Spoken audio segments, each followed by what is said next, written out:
Hola, profe, buenas. Nosotros como equipo decidimos empezar a hablar primero la línea del tiempo para saber las bases de lo que fue toda la historia hasta lo que hoy conocemos como sistema de producción Toyota, o como se le conoce aquí en Occidente, el Lean Manufacturing. Nosotros como equipo decidimos empezar no desde Sakishi Toyoda, sino desde finales del siglo XIV con dos precursores, que en este caso son Frederick Taylor y Henry Ford. Bueno, aquí como dice, ellos metodifican los conceptos de fabricación en serie. Es decir, ellos, como su nombre lo dice, metodifican esos conceptos de una fabricación en serie que más adelante se empieza a implementar en las distintas áreas de producción. Bueno, ¿cómo fue que lo hicieron? En el caso de Frederick Taylor lo ocupó en dos ejemplos, lo que fue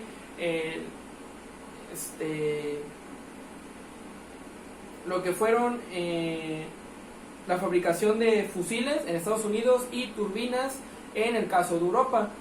Aquí Frederick Taylor ocupó un nuevo concepto de organización en donde involucró todos los elementos necesarios que tienen que ver con lo que es la producción, lo que son el equipo, la maquinaria, el recurso humano, la distancia, el tiempo, etcétera. Involucró a todos aquellos elementos que tuvieran que ver con la organización con la producción, y los organizó de tal manera para crear un concepto de fabricación en serie. Así como Henry Ford, que él, como sabemos, Henry Ford es un gurú en lo que viene siendo la industria, ya que él aportó lo que fue la banda transportadora. Esta banda transportadora sigue siendo utilizada en la actualidad en lo que es para almacenamiento o para producción, ya que esta banda le facilita al trabajador el transportar la materia de una estación a otra para que de poco a poco termine en un producto terminado. Es así que, bueno, en el caso de Henry Ford, él se encarga de normalizar lo que viene siendo los productos, utiliza la maquinaria no para todo, sino para partes elementales de dicha producción, así como también se encarga de simplificar actividades de los trabajadores. Es decir, que en ambas partes, tanto la de Taylor como lo que era Henry Ford, en ambos casos trata de un conjunto de acciones y técnicas que buscan una nueva forma de organización basándose en una fabricación en serie, ya que en ese entonces predominaba mucho lo que era la fabricación basado en masa. Recordemos que se trataba siempre de producir sin tomar en cuenta lo que ellos hacían dentro de la organización, de tomar algunos elementos dándole importancia, simplificando, ocupando la maquinaria para ciertos cosas elementales, etcétera. Y pues consistía en que en el producir sin importar lo demás y sin importar el stock que tuvieras. Entonces era algo nuevo que ocurría por allá a finales del siglo XIV. Ahora sí, ya entramos a lo que es la base de lo que es la historia de la empresa Toyota, donde inicia con Sakishi Toyoda. Un poquito de su historia es que nació en unos pueblos fuera de lo que es la parte central de Japón, Nyogan, si no me equivoco. Ahí él desde pequeño pues realizaba el trabajo, ya que donde vivía era muy común el uso de lo que era hilar, el trabajar con hilo, y lo que eran los molinos. Incluso algo interesante aquí es que las mujeres trabajaban, aparte de ser amas de casas, trabajaban dentro de estos establecimientos y generaban sus propios ingresos, lo cual para esa época era muy bueno. Fue así que Sakishi, pues al paso del tiempo y los conocimientos que aprendió de niño, de joven, se dio cuenta que podría quitar un poco de operaciones o un poco de fatiga a la persona, y es así que él inventa un telar manual, donde quitaba un poco de operaciones al operario, por así decirlo, que se encargaba de los hilos, y le reducía un poco de tareas para que fuera un poco más cómodo el trabajo. Pero él, aún así no conforme con eso, pues se daba cuenta que sus familiares, su mamá, su abuela y sus amigos aún realizaban un trabajo duro y cansado en lo que era hilar, y se le ocurrió la maravillosa idea de crear un telar automático. ¿Cómo lo diseñó? Basándose en el telar manual, creó un telar automático que funcionara solo, y lo que él hizo fue utilizar la energía generada por vapor, ya que él no contaba con ninguna en ese entonces. Utilizó la energía generada por vapor con una válvula con la cual él empezó a generar esa energía, y así fue como el telar automático empezó a funcionar. Después de esto, Sakichi Toyoda pues empezó a sonar en varias partes de Japón debido al invento que había hecho, y de poco a poco empezó haciendo su imperio. Fue así que crea su empresa textil, la Textile Toyoda Automotive Loanworks, y bueno, conforme pasaba el tiempo, pues él llevaba su vida normal con el uso del telar, su aplicación, y bueno, él aún así no se quedó atrás. Él desea crear algo más y lo hizo. Creó un telar autónomo. Este telar nos decía que aplicaba el principio del Jidoka, que es algo que vamos a ver más adelante, que consistía en el uso de la automatización con un toque humano. Es decir, este telar autónomo tenía la capacidad que cuando estaba hilando los hilos, para la redundancia, se detenía cuando uno de estos hilos se rompía, evitando así que el proceso continuara y la persona que estuviera a cargo checara y nada más hiciera el cambio, algo que para esa época era algo muy avanzado por parte de él. Fue así que aún pasaron los años y pues bueno, ya su hijo Kishiro Toyoda, que ya había estudiado en las escuelas prestigiosas de lo que era el imperio en ese entonces de Japón, pues se dio cuenta que también su hijo tenía la capacidad y que era capaz de llevar a cabo lo que él llevó. Él decide entonces, ya que él, conforme veía el avance de la tecnología, dice, vamos a dejar lo que es el telar y vamos a enfocarnos en lo que es la empresa automotriz, ya que él se vio que el avance de la tecnología tenía mucho que ver con el uso del sistema automotriz. Es por eso que en 1929 Toyoda vende los derechos de sus patentes de telares a la empresa británica Platt Brothers. Se supone que se dice que él si hubiera querido, él pudo haber seguido viviendo de los telares sin ningún problema, pero él veía un poco más allá al futuro. Vivía en el presente, pero vivía un poco más allá en el futuro. Según mencionaba en el libro de Licker,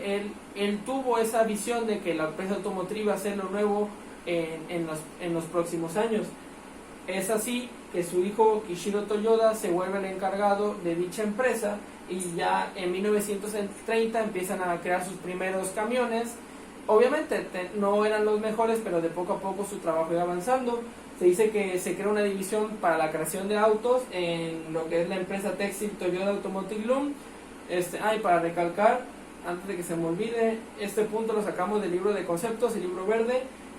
Esto de 1902 lo menciona en los 3 libros, tanto el de Licker, conceptos, y el de las claves del éxito. En lo de 1929 también aparece con fecha en el de Licker y en el de conceptos, el libro verde. Y en 1963 nos dice en el libro de Licker con fecha, pero igual se menciona en los demás.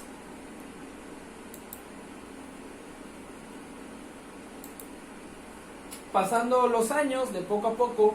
llegamos a que en 1937, como tal, es oficialmente fundada la empresa Toyota, la cual actualmente conocemos como una de las empresas automotrices más poderosas que hay aquí en todo el mundo. En 1937, a partir de 1940, pues en un transcurso donde poco a poco Toyoda, el hijo, pues empezó de poco a poco pues a ir produciendo lo que fueron la pequeña cantidad de coches. Fue hasta que en 1945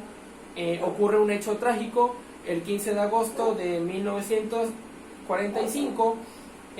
Japón pierde la guerra contra Estados Unidos después de que los bombardea con bombas atómicas en Hiroshima y Nagasaki. Obviamente esto afectó al país a un grado donde pues se fueron hasta abajo, o sea, afectó en todos los ámbitos al país.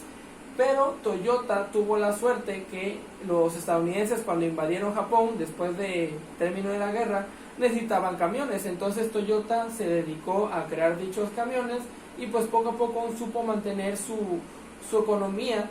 pero pues al avance de los años las repercusiones empezaron a aparecer y fue así que en 1948 se dice que Toyota tomó la decisión de despedir empleados, bajar sueldos, ya que su deuda había crecido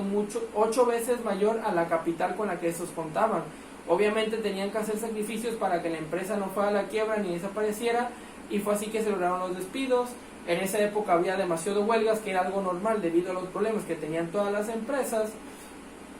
Y bueno, ellos se adjudicaron todo el error de que el por qué llegaron a ese nivel, por qué no lograron salir adelante, y 1.600 empleados fueron despedidos, pero al mismo tiempo pues se fueron de una manera pues pacífica, sin necesidad de recurrir a lo que fue la violencia.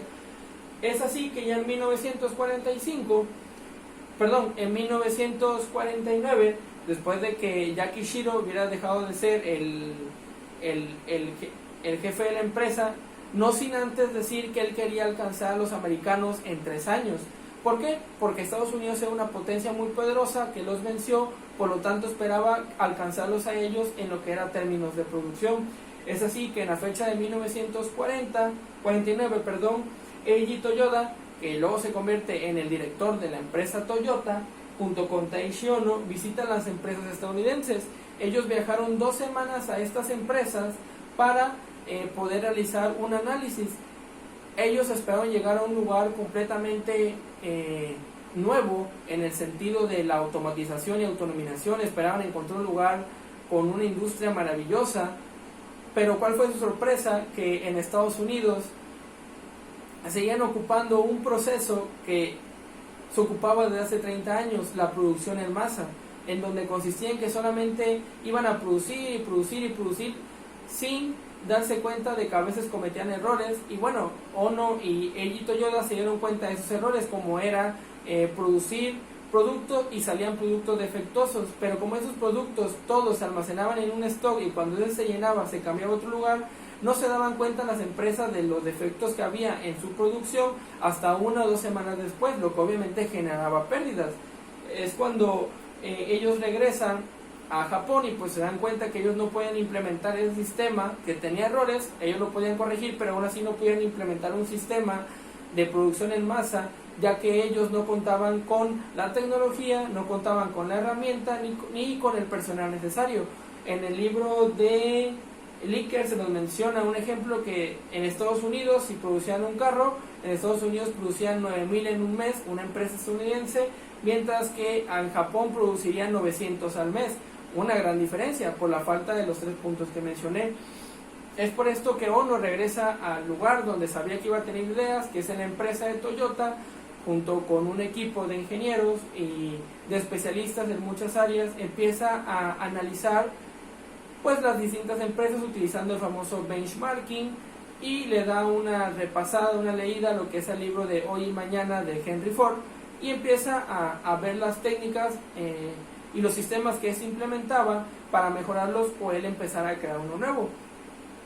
Fue así que en esa época, en el transcurso de 1949 a 1950, pues ya Eiji Toyoda le había dicho a Ono: necesitamos crear algo con el cual vamos y tenemos que alcanzar a América, incluso superarlo y ver cómo lo hacemos. Es a eso que vamos, que en 1949 a mediados, Taishi Ono empieza a desarrollar, junto con lo que él había aprendido, junto con el sistema HALAR, empieza a desarrollar un método conocido como el sistema Just-in-Time o JIT en sus abreviaturas, basándose en el sistema HALAR, el cual nos menciona que es un sistema en que consiste en que tú tienes aquí 4 estaciones de trabajo, y recordemos que este sistema de HALAR, como su nombre lo dice, HALAR, va a jalar desde la última estación el producto que necesita para terminar. Es decir, que si este no le pedía este no podía mandarle, y si este no terminaba su producto, o si ya lo había terminado pero este no se lo pedía, él no le podía pedir productos a él,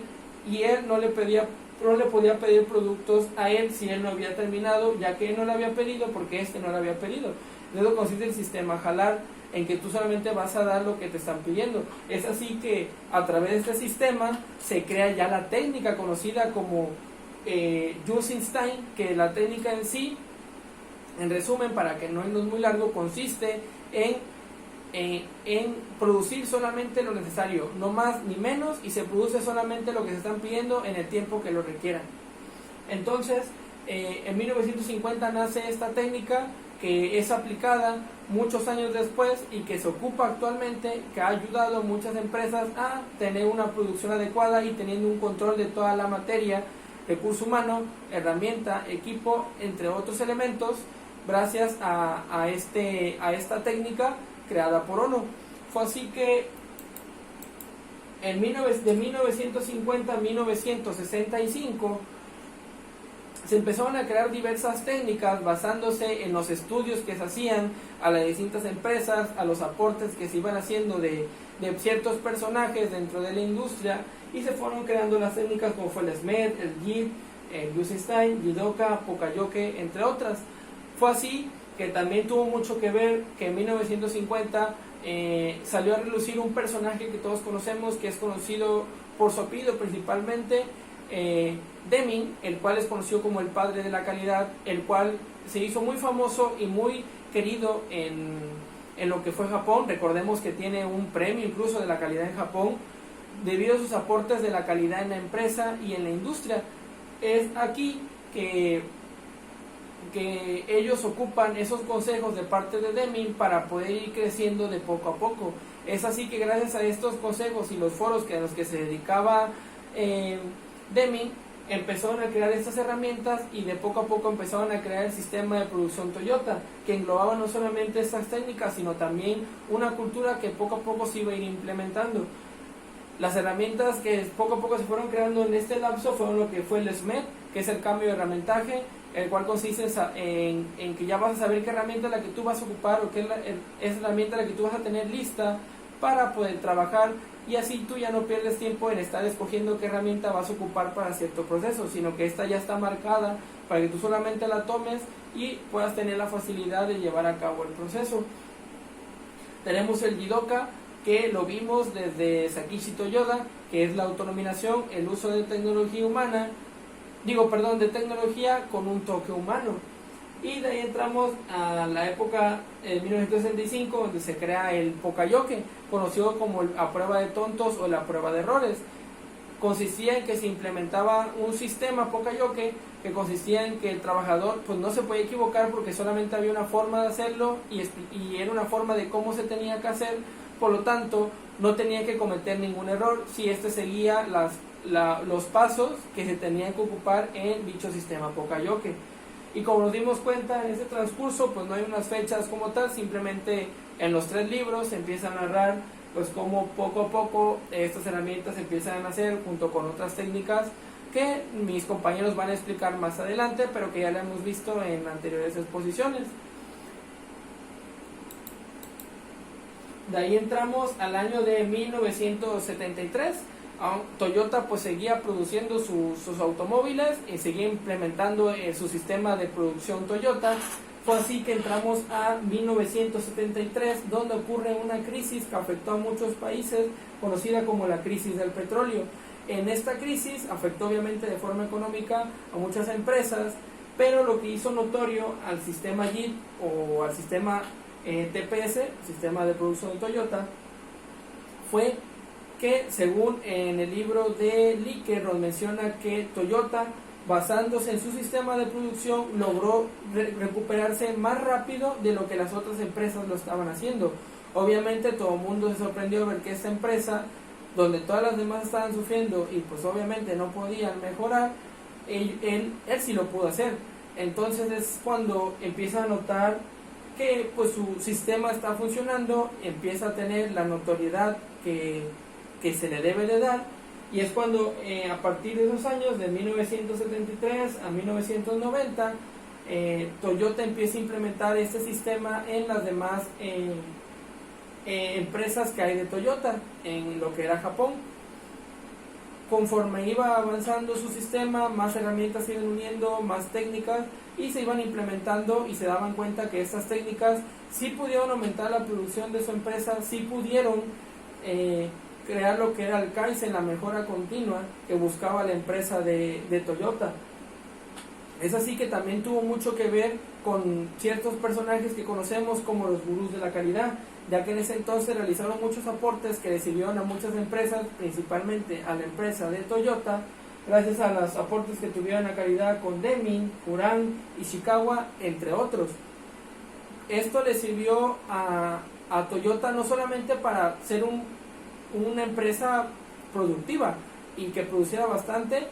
sino que también fue una empresa que tomara muy en cuenta lo que era la calidad necesaria para entregársela al cliente, algo que es muy importante hoy en día, ya que sin clientes tu empresa no sirve, no puedes vender, no tienes ingresos.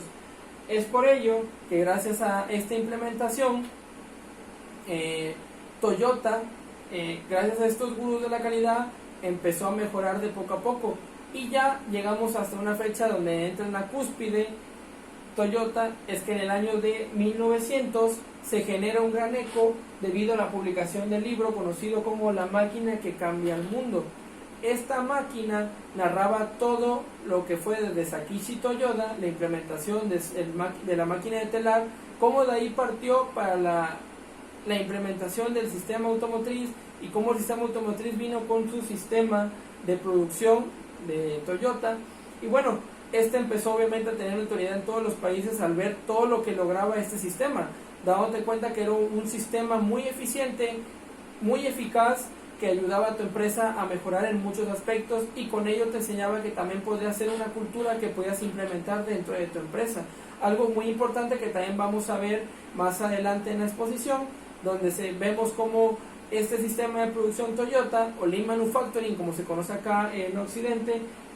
es una cultura que se puede implementar desde lo más bajo hasta lo más alto en una empresa, y cómo esta va a alcanzar su grado de productividad, eficacia y eficiencia. Y bueno, gracias a este libro es que este sistema se hizo conocido, se hizo famoso y se pudo implementar en varias empresas de esta parte del mundo. Y es así como concluyo esta parte, como una pequeña introducción aún de la historia, desde los inicios de los precursores de la producción en serie, Taylor y Ford, iniciando con Sakichi Toyoda, que él fue el pilar fundamental, fue la semilla que dio origen a un gran árbol que conocemos como la empresa Toyota y su sistema de producción. A continuación, mi compañera Erika continuará más a fondo hablando de algunos hechos que tuvieron que ver a partir también del año 2000 de la empresa Toyota, y cómo esta empezó a posicionarse como una de las empresas más poderosas en el ámbito automotriz del mundo. Y bueno, hasta aquí concluyo esta parte y pues seguiremos más adelante.